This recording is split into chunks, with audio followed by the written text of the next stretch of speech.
The 1980s is an era that I have a deep admiration for, and I've noticed that Hollywood loves remaking or continuing movies and shows from that era. The Karate Kid is a great example of this. It has been brought back to life in Netflix's Cobra Kai, and all the fans are loving it, including myself. But I asked Martin Kove what his thoughts are on this whole idea of Hollywood bringing back shows and movies from the 1980s.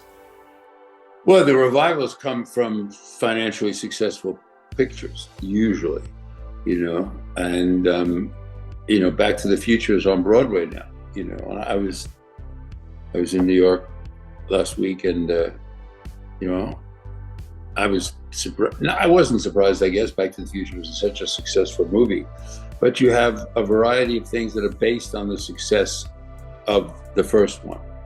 And once you have a built-in audience for the first movie or the first play, Karate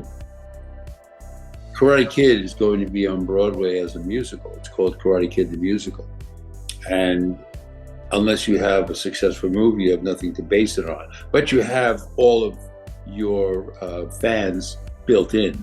So they'll go to see Karate Kid 2, Karate Kid 3, and then play,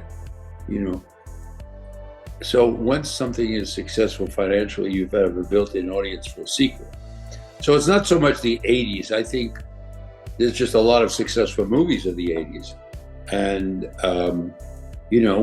Raiders of the Lost Ark, God knows, look what they've done with that. And Rocky was 76, 77. And, Sly did, still's making those movies. So I think it just that era of the 80s was a really cool era for successful films. I think if we picked apart the 40s or the 50s, we could, how many times was Casablanca? They try to make it on television as a series, done as a movie of the week, and that was in the 40s. And all kinds of remakes. I think sometimes you feel people have lost their sense of imagination, and that's when they go back to trying to create a sequel or a prequel,